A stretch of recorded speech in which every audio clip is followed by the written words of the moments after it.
Okay, saya berlakon sebagai terapis. Nama saya Nuri Akila. Saya berlakon sebagai klien. Okay, peringkat pertama, membina perhubungan terapeutik. Okey. Assalamualaikum. Terima kasih kerana datang berjumpa saya pada hari ini bagi sesi terapi. Sama-sama. Sebelum kita bermula, kita perkenalkan diri dahulu ya. Saya Azizah, terapis Neo CBT. Boleh saya bantu cik? Saya Wani binti Isa. Baik, saya panggil Wani saja ya. Umur berapa ya Wani? Saya 18 tahun dan masih belajar di kolej. Baik, saya bersedia mendengar segala apa yang Wani mahu ceritakan dan peranan Wani pula untuk luahkan pada saya apa sahaja dan saya sudi mendengarnya. Seterusnya kita bersama-sama bekerjasama untuk bantu Wani dalam perkara ni. Wani faham ya? Baik, saya faham. Apa yang dibincangkan adalah rahsia antara kita. Wani ada soalan sebelum kita mulakan sesi terapi? Baiklah, tetapi sebelum itu, boleh saya tahu kaedah yang dijalankan bagi membantu masalah saya? Kaedah yang digunakan ialah pendekatan Neo-CBT atau Cognitive Behavioural Therapy bagi membantu menstrukturkan semula pemikiran agar pemikiran Wani sihat dan perasaan tingkah laku lebih baik untuk memperoleh kesejahteraan hidup. Ada Wani bersedia? Ya, saya bersedia. Peringkat kedua, penerokaan permasalahan. Baiklah, daripada keadaan diri Wani, saya dapat rasa sesuatu. Boleh Wani ceritakan? Permasalahan saya sekarang ialah mengalami gangguan kehidupan di mana saya sering ingat kisah-kisah silam saya yang mengganggu saya, terutama sewaktu saya kecil. Saya tidak boleh lupakan perkara tersebut menyebabkan saya rasa marah, sedih, tidak berguna dan tiada siapa menyayangi saya. Boleh ceritakan dengan lebih lanjut bagaimana keadaan itu berlaku? Saya rasa tidak boleh tidur malam kerana saya sering bermimpi perkara-perkara buruk dan kisah-kisah silam saya menghantui diri saya sehingga ke hari ini. Dan saya tidak suka pada diri saya sendiri. Baiklah. Boleh ceritakan pada saya apa yang berlaku pada Wani sebenarnya? Saya sebenarnya berasa benci kepada ibu saya kerana semasa saya kecil, ibu saya suka mendera emosi saya, suka pukul saya dan dia lebih mementingkan adik-beradik yang lain berbanding diri saya. Saya tidak suka kepada ibu saya kerana dia hidup saya rosak sentiasa murung. Saya benci dia. Boleh ceritakan secara spesifik bagaimana permasalahan ini mengganggu diri anda sekarang? Dia menyebabkan saya tidak boleh tidur lena pada waktu malam dan apabila seorang bercakap mengenai penderaan waktu kecil atau sexual abuse dan sebagainya, saya rasa badan saya menggeletar dan saya juga tidak mempunyai ramai kawan kerana saya sering rasa takut, dibuli dan dipalaukan. Okey, daripada permasalahan ini, apa kesan permasalahan ini kepada diri Wani pada masa sekarang? Saya rasa saya hendak lari dari semua orang dan saya juga susah hendak dapat ramai kawan dan yang paling penting saya suka ingat perkara-perkara silam yang berlaku kepada saya menyebabkan saya terpaksa jumpa pakar psikiatri. Okey, boleh bagi tahu saya apakah keputusan psikiatri? Doktor memberitahu saya menghidap PTSD atau gangguan masa silam. Saya juga ada menghadapi depression atau kemurungan dan didiagnos anxiety. Baiklah, Wani telah diagnosis oleh doktor di mana mempunyai 3 masalah kesihatan iaitu PTSD, depression dan anxiety. Betul ya? Ya, betul. Okey, saya faham dan jika masalah Wani itu kita letak nombor iaitu 1 teruk, 5 sederhana teruk dan 10 sangat teruk. Berapa skala Wani sekarang? Saya rasa saya sangat teruk, skala 9. B. Menganalisis sejarah silam klien. Okey, saya faham. Sebelum kita teruskan, boleh Wani ceritakan perkara yang paling Wani ingat berlaku pada waktu kecil-kecil dahulu atau bila masa sahaja? Boleh Wani ceritakan sekarang? Perkara yang paling selalu saya ingat, Ya, apa yang paling ingat? apa yang saya ingat sewaktu kecil ialah semasa saya masih kecil, ibu saya telah sangat marah kepada saya kerana saya menjatuhkan cawan sehingga pecah dan pada waktu itu ibu saya menjerit seperti orang gila dan dia telah memaki saya dan mengambil hanger untuk pukul saya dan saya lari sambil bawa patung teddy bear ke bilik dan saya kunci bilik kerana saya merasa badan saya sakit-sakit telah dipukul beberapa kali. Pada masa itu, ibu saya menjerit-jerit di depan bilik saya supaya membuka pintu bilik. Saya merasa sangat sangat takut menyebabkan saya membuka pintu dan ibu terus-menerus memukul saya tanpa belas kasihan. Waktu itu saya hanya mampu melindungi diri saya dengan teddy bear dan menutup muka saya. Tetapi ibu saya terus memukul saya, patung dengan saya jatuh dan masa itu pintu bilik terbuka dan saya melihat ayah berada di atas kerusi. Hanya melihat saya dipukul oleh ibu tanpa membantu saya. Perkara itu sangat jelas menyebabkan saya sangat membencikan ibu, takut dengan sikap ibu yang suka pemarah, garang dan suka memukul saya. Okey, saya faham. Apa lagi yang anda belum ceritakan? Bagi tahu saya. Semasa kecil hingga remaja, ibu sentiasa marah, mendera emosi saya dan saya sentiasa dalam ketakutan. Saya sentiasa takut dimarahi. Apa lagi yang Wani belum ceritakan? Saya nampak mata ibu waktu itu sangat menakutkan. Sampai sekarang saya takut memandang mata ibu. Okey, boleh saya tahu pada usia berapa peristiwa itu berlaku? Pada umur saya 5 atau 6 tahun. Semasa peristiwa itu berlaku, apakah perasaan yang timbul pada waktu itu? Pada masa itu, saya rasa sangat takut dan tidak dipedulikan oleh sesiapa sahaja. Baiklah, selain daripada peristiwa tersebut, adakah peristiwa lain yang membuatkan Wani ingat atau tak boleh lupa?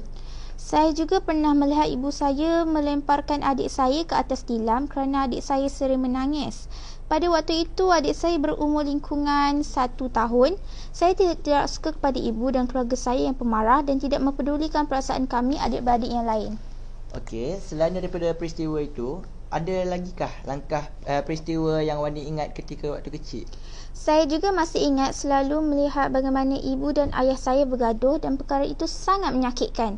Hal ini menyebabkan saya sangat membencikan ibu kerana beliau telah menyebabkan keluarga saya tidak gembira. Okey, berbalik pada permasalahan anda, Wani menghadapi PTSD, kemurungan dan anxiety dan juga ada masalah benci kepada ibu dan suka untuk mendapatkan rakan. Betul ya? Ya, betul. Itu masalah saya sekarang. Anda juga mempunyai masalah kisah silam yang buruk di mana anda dipukul oleh ibu dan ketika waktu kecil sejarah keluarga anda juga kurang baik. Betul ya? Ya, betul. C. Menganalisis kekuatan diri dan faktor pelindung. Kalau begitu, boleh Wani ceritakan kepada saya apakah kekuatan diri anda yang menyebabkan Wani dapat bertahan sehingga sekarang bagi menghadapi masalah ini sehingga ke tahap ini anda kuat? Apa personaliti atau sifat Wani? Saya rasa seorang yang bijak dalam pelajaran. Walaupun saya mempunyai pelbagai masalah kesihatan seperti PTSD, kemurungan dan anxiety, saya sering mendapat keputusan yang baik dalam pembelajaran dan saya suka belajar dan suka melakukan benda-benda baru. Tetapi apabila masalah mental health saya datang, saya rasa mahu membunuh diri. Saya rasa sakit sangat. Saya pernah kelar tangan dan makan ubat tidur untuk bunuh diri. Baik, saya faham. Apa lagi kekuatan diri yang lain yang Wani rasakan ia memberi kekuatan pada diri Wani? Kekuatan diri saya seterusnya ialah saya seorang yang bersemangat untuk mencapai benda baru yang saya inginkan.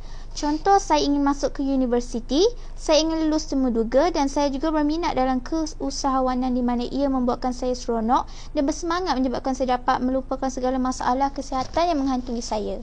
Maksudnya ialah kekuatan diri anda adalah anda seorang yang selalu bersemangat dalam satu perkara yang anda minati. Betul? Ya, betul. Saya seorang yang bersemangat dan juga bijak. Okey, kekuatan Wani ialah seorang yang bijak dan bersemangat mencapai perkara baru. Okey, selain tu, apakah faktor penyokong yang menghalang anda supaya tidak terus menerus merosakkan diri Wani? Maksudnya, walaupun Wani mempunyai kisah silam yang pahit dan mempunyai masalah kesihatan, apakah faktor melindungi Wani sama ada individu, sosial, kerjaya, keluarga, sahabat dan sebagainya? Saya rasa yang menjadi pelindung saya adalah seorang rakan saya sangat baik yang akan mendengar segala masalah saya dan jika dibuli oleh rakan-rakan yang lain, kawan saya ini akan menenangkan saya dan saya rasa saya serasi dengannya. Boleh saya tahu siapa nama kawan Wani itu? Kawan saya bernama Faizal dan dia memahami tentang diri saya dan saya selalu menyokong saya. Apa yang Faizal sokong anda? Dia tahu saya ada masalah mental health tetapi dia tidak meninggalkan saya dan suka memuji saya. Selain itu, dia juga suka membuat saya gembira apabila saya sedih. Jadi, dia adalah tempat di mana saya akan bercerita segala masalah saya dan mendapat kekuatan dan rasa dihargai. Faktor pelindung anda adalah seorang sahabat baik yang sangat memahami dan menyokong bernama Faizal. Betul? Ya, betul. Baik, saya sangat kagum kerana sebenarnya Wani adalah seorang yang bijak dan sentiasa bersemangat dengan benda baru yang hendak dilakukan. Wani juga mempunyai faktor pelindung iaitu seorang kawan yang sangat baik bernama Faizal yang sangat memahami dan memberi sokongan kepada anda. Betul ya? Ya, betul. Bila Wani mengetahui kekuatan diri sendiri dan faktor pelindung apa yang Wani rasa? Saya rasa lebih kuat dan saya tidak sangka yang saya mempunyai kekuatan tanpa saya sedar. Bagaimana pula dengan faktor pelindungan diri? Ya, sebenarnya saya sedar bahawa ramai tidak suka saya. Tetapi saya mempunyai seorang kawan yang sangat memahami saya dan sangat serasi dengan saya dan saya rasa saya tidak bersendirian. Bagus. Baiklah, kalau begitu Wani boleh kita sambung ke peringkat seterusnya. Ya, boleh. Peringkat 3, menganalisis neo-CBT. A. Menganalisis skema dan distorsi pemikiran. Berdasarkan permasalahan sekarang, Wani mempunyai masalah benci kepada ibu menyebabkan Wani menghadapi PTSD, kemurungan dan anxiety. Jadi sebelum tu, Wani hendak kita fokuskan yang mana dulu? Masalah benci pada ibu, kemurungan, PTSD ataupun masalah anxiety? Saya rasa lebih bermasalah bencikan kepada ibu saya sehingga saya tidak suka pulang ke rumah. Apabila saya pulang ke rumah, saya melihat wajah ibu, saya merasa takut. Apakah perkara yang membuatkan Wani takut pada ibu? Saya takut pada mata ibu. Kenapa Wani takut mati ibu? Saya tidak tahu, tetapi setiap kali saya melihat mati ibu, hati saya berdebar-debar dan tangan saya menggeletar menyebabkan saya takut hendak pulang ke rumah dan berhadapan dengan ibu. Jadi kita berfokuskan kepada ibu. Baiklah. B. Menganalisis pemikiran, perasaan, tingkah laku. Jadi berdasarkan permasalahan dengan ibu, mari kita lihat pemikiran Wani. Wani tidak suka kepada ibu. Wani benci kepada ibu. Cuba buat satu ayat yang skema yang negatif berkaitan dengan ibu. Contohnya, saya tidak suka ibu kerana dan sebagainya. Cuba Wani fikirkan. Saya benci ibu kerana ibu tidak sayangkan saya dan suka memukul saya. Sewaktu saya kecil dan sehingga sekarang ibu terus membuli emosi saya, memaksa saya, memarahi saya. Saya tak suka ibu. Berdasarkan skema tersebut, Wani rasa ayat tersebut lengkap tak berdasarkan pemikiran, perasaan dan tingkah laku diri Wani? Saya rasa tidak lengkap. Baik, kalau begitu boleh Wani buat ayat yang lebih lengkap? Saya benci ibu kerana ibu tidak sayangkan saya, selalu pukul saya dan serasa sehingga sekarang selalu memarahi saya, menyebabkan saya rasa hendak larikan diri daripada rumah untuk selama-lamanya. Adakah ayat tersebut lengkap dan tepat? Ya, ayat tersebut tepat pada diri saya. Okey, Wani bagus. Boleh ulang semula ayat tadi? Saya benci ibu kerana ibu suka memukul saya sewaktu saya kecil sehingga sekarang ibu masih mendera emosi saya menyebabkan saya tertekan dan saya tidak mahu berjumpa dengan ibu dan tidak mahu mempunyai pertalian darah dengan ibu dan mahu lari dari rumah selama-lamanya. Okey, berdasarkan pemikiran tadi, cuba fikirkan apakah kesannya kepada perasaan Wani. Saya rasa sedih, marah, sakit yang amat, tidak berguna dan putus asa. Baiklah, jadi Wani nampak tak dengan pemikiran negatif tadi menyebabkan perasaan sedih, marah dan berputus asa kepada Wani? Ya, saya nampak. Okay, sekarang cuba Wani fikirkan pula apakah kesannya kepada fisiologi dan tingkah laku Wani. Bila fikir begitu, perasaan negatif tadi saya rasa berdebar-debar, sukar untuk berkawan, susah tidur dan kadang-kadang saya rasa tangan saya menggeletar dan rasa ingin membunuh diri. Baiklah, Wani nampak tak bagaimana pemikiran benci kepada ibu yang negatif memberi kesan kepada perasaan Wani seperti rasa sedih, berputus asa dan kesan kepada tingkah laku pula Wani merasa berdebar-debar, sukar untuk berkawan, tangan bergeletar dan nak bunuh diri. Wani nampak tak perhubungan antara pemikiran, perasaan dan tingkah laku ni? Ya, saya nampak. Baik, kalau macam tu, Wani nak tak saya bantu Wani untuk memperolehi satu pemikiran baru supaya perasaan dan tingkah laku Wani berubah dan jadi lebih sihat? Boleh, saya nak. C. Eksperimen pemikiran, perasaan, tingkah laku. Bagus. Baiklah, kalau macam tu, mari kita sama-sama fikirkan satu skema atau ayat baru yang lebih positif tentang ibu. Okay, contohnya, ibu saya sebenarnya tertekan dan seterusnya cuba Wani pula buat satu ayat yang Wani rasa paling tepat. Walaupun ibu saya suka memukul saya waktu kecil, sebenarnya... Tak mengapa, cuba teruskan. Sebenarnya ibu tertekan dengan kehidupan keluarga yang susah dan bapa kurang memberi perhatian kepada ibu kerana bapa saya pemandu lori yang pulang hanya sebulan sekali atau 2 kali. Okey, bagus. Tepat tak ayat tu? Wani rasa ada lagi tak ayat yang lebih tepat? Cuba Wani buat ayat yang lebih tepat. Baik, walaupun ibu suka marah, memukul dan mendera emosi saya, tetapi sebenarnya ibu tertekan kerana kami adik-beradik susah.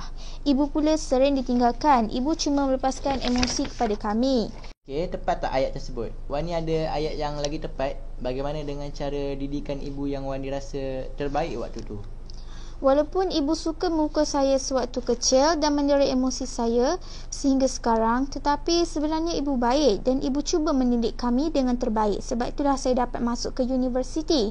Ibu baik, cuma ibu tertekan dengan emosi sendiri sebab keluarga kami miskin dan ayah selalu tinggalkan ibu seorang diri. Tetapi ibu selalu mahu melihat kami adik-beradik berjaya. Okey, Wani rasa ayat Wani tepat? Ya, tepat. Tepat yang sangat tepat. Ya, saya rasa sangat tepat. Bagus. Baiklah, daripada skema tadi, cuba Wani fikirkan perasaan yang timbul. Saya rasa kasihan pada ibu, lebih tenang dan saya rasa lega sedikit. Okey, kalau begitu, apa pula kesan fisiologi dan tingkah laku?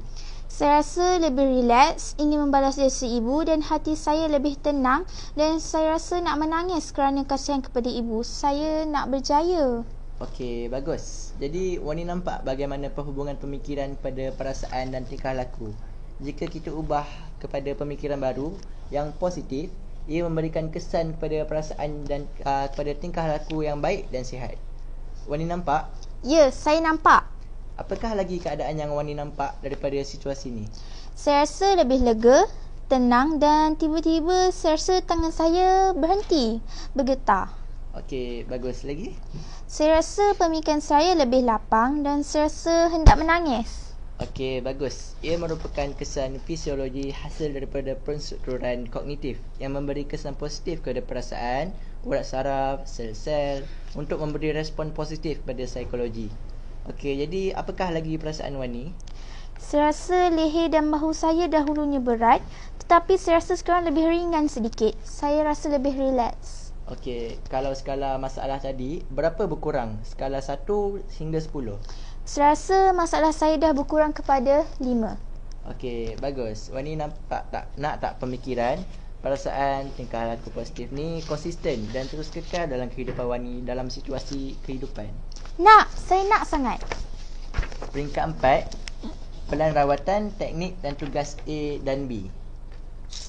Baik, jika Wani mahu kekal dalam pemikiran baru untuk memperolehi perasaan dan tingkah laku yang baru, kita akan masukkan ke dalam pelan rawatan. Setuju? Setuju. A. Penstrukturan semula kognitif atau skema telah diajar semasa C. Eksperimen pemikiran dan tingkah laku. B. Teknik dan tugasan kognitif. Okey, untuk pelan rawatan yang pertama, saya akan memberi teknik dan tugasan penstrukturan semula kognitif. Ia sama seperti yang kita lakukan sebentar tadi. Jadi, Wani perlu melengkapkan tugasan ini di rumah ya. Baik. Saya berikan borang latihan penstrukturan kognitif untuk Wani analisis dan buat penstrukturan semula kognitif setiap hari. Caranya, Wani tulis maklumat, tarikh, masa dan tempat dan peristiwa negatif yang berlaku pada hari itu.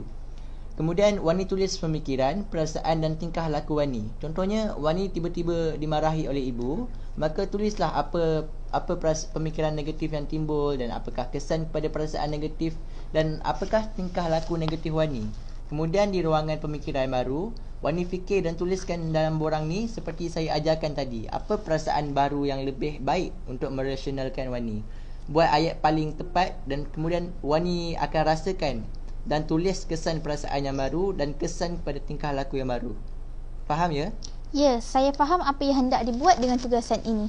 Latihan ni akan menstrukturkan semula pemikiran negatif Wani agar terbiasa dengan corak pemikiran baru yang positif dan memberi kesan yang positif kepada perasaan dan tingkah laku dalam semua aspek kehidupan.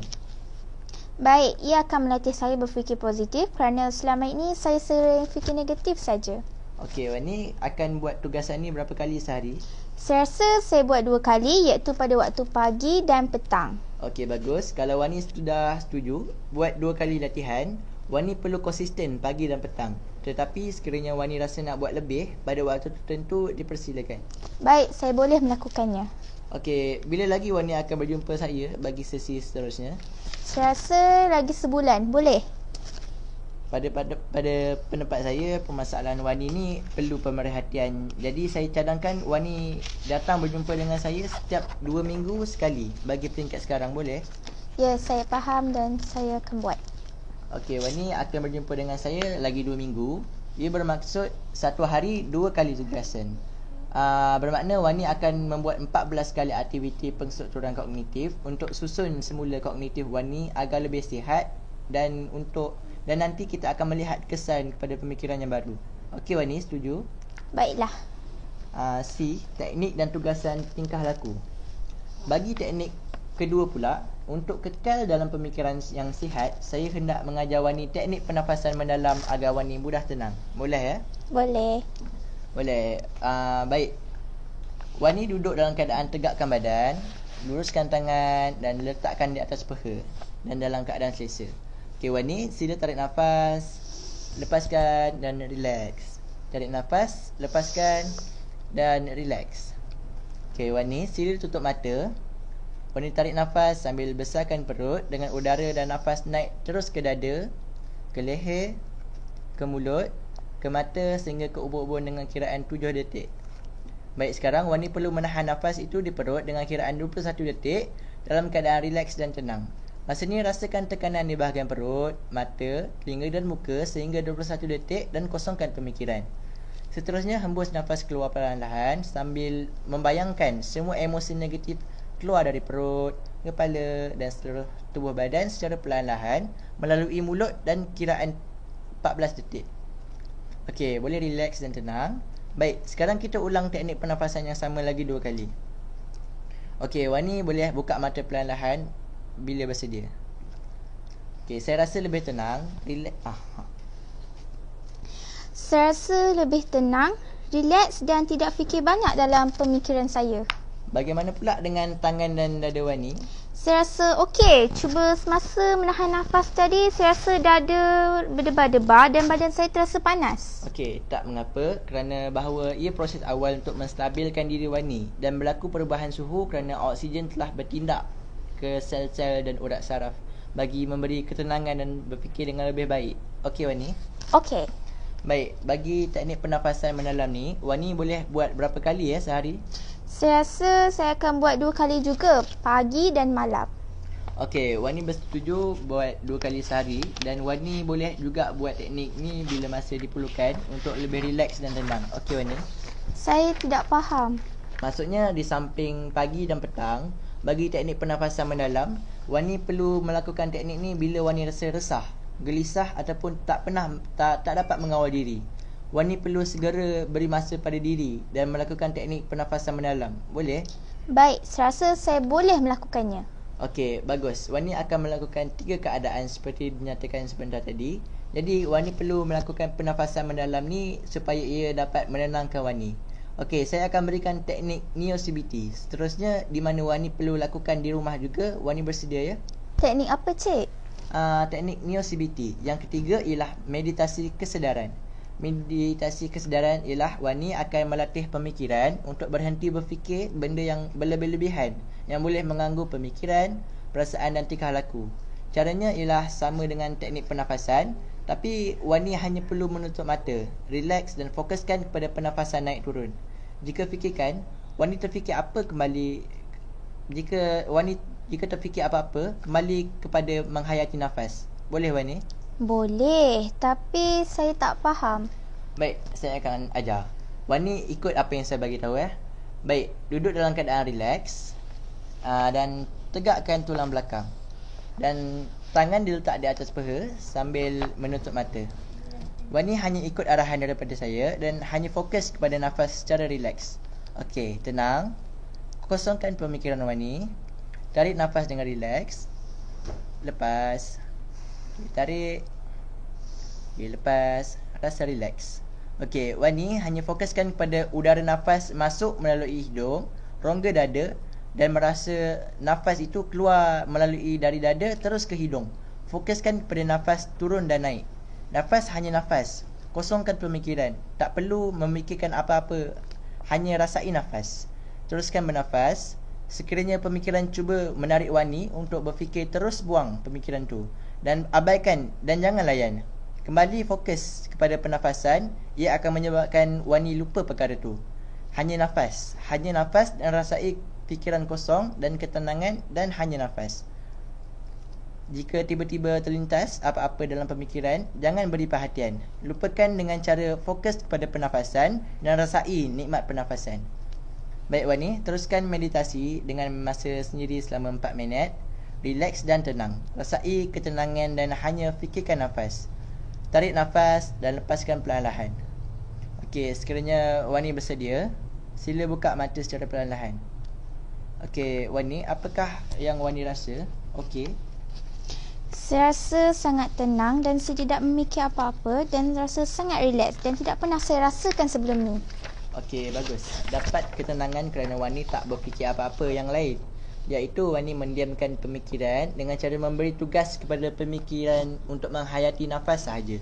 Jadi, apa lagi yang Wani rasa? Semasa meditasi tadi, saya rasa seperti diri saya terapur-rapur. Bagus. Ia merupakan kesan kepada meditasi kesedaran.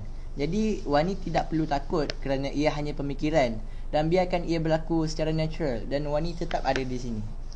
Saya biasa dengar tentang pernafasan dan teknik meditasi tetapi saya tidak pernah lakukan. Hari ini saya lakukan, saya rasa sangat tenang di mana saya berasa suatu kawasan yang sangat lapang. Terima kasih kerana ajarkan saya teknik ini. Bagus, kalau begitu, Wani akan melakukan teknik meditasi kesedaran di rumah selepas ni. Setiap kali melakukan, ambil masa 5 hingga 10 minit je. Baik, dalam satu hari, berapa kali Wani boleh buat teknik ni? Saya akan buat 3 hari 3 kali iaitu pada waktu pagi, petang dan malam sebelum tidur. Bagus. Mungkin Wani juga boleh melakukan setelah solat kerana ia lebih tenang. Ya, saya akan buat paling kurang 3 kali. Okey, bagus. Jika ada satu borang meditasi kesedaran di mana setiap kali Wani melakukannya, Wani perlu menulis di dalam borang ni, iaitu pemikiran perasaan sebelum meditasi dan pemikiran perasaan selepas meditasi. Baik, saya boleh lakukannya. Peringkat 5, penskalan semula masalah klien. Baik, boleh Wani bagi tahu daripada permasalahan mula-mula tadi, Wani kata skala keterukan masalah Wani ialah 9. Jadi sekarang berapa perubahan pada diri Wani ikut skala? Pada permulaan masalah, saya bagi skala adalah 9 sebab saya rasa sangat teruk. Selepas saya menjalankan penstrukturan kognitif tadi, saya merasa masalah saya berkurang kepada 5. Dan selepas saya mempelajari 3 teknik tadi, terutamanya meditasi, saya merasakan skala sekarang 3 sahaja. Saya rasa lega dan semangat. Bagus. Ia bermakna Wani telah berkurang banyak permasalahan daripada awal sesi kita. Ada apa lagi yang Wani hendak ceritakan pada saya untuk saya bantu? Penamatan dan susulan, peringkat 6. Tiada lagi, cuma saya rasa lebih seronok dalam sesi ini dan saya rasa saya dapat sesuaikan dengan keperluan dan perasaan saya. Baiklah, jadi kita akan berjumpa lagi 2 minggu untuk saya lihat kesan penstrukturan pemikiran dan 3 tugasan yang Wani akan lakukan di rumah, iaitu aktiviti penstrukturan kognitif sebanyak 2 hingga 3 kali sehari. Teknik pernafasan mendalam 2 kali atau bila waktu yang bersesuaian. Dan teknik ketiga iaitu meditasi kesedaran yang Wani sendiri bersetuju akan lakukan sekurang-kurangnya 3 kali sehari selama lebih kurang 5 hingga 10 minit. Baik, saya akan cuba. Wani, adakah Wani rasa sudah susah untuk jalankan teknik ni? Teknik yang pertama saya rasa tidak dapat disiapkan, tetapi teknik yang kedua dan ketiga saya rasa senang dan saya boleh melakukannya. Baiklah, Wani akan melakukan secara sukarela dan selama 2 minggu dan Wani perlu datang semula berjumpa dengan saya. Nanti kita akan melihat perubahan pemikiran, perasaan dan tingkah laku Wani yang baru. Saya harap Wani dapat bantu diri Wani dalam mendapat kesejahteraan kehidupan. Okey, Wani jelas ya sekarang? Ya, boleh dan saya rasa lebih lega dan tenang selepas sesi ini. Baik, saya bersyukur dan yakin dengan kekuatan Wani sebagai seorang yang bijak. Sentiasa bersemangat dengan perkara yang baru dan faktor sokongan Wani iaitu seorang lelaki bernama Faizal yang sentiasa memahami dan menyokong. Saya yakin Wani akan pulih dan sihat nanti. Ya, boleh. Terima kasih, Encik. Okey Wani, terima kasih. Jumpa lagi.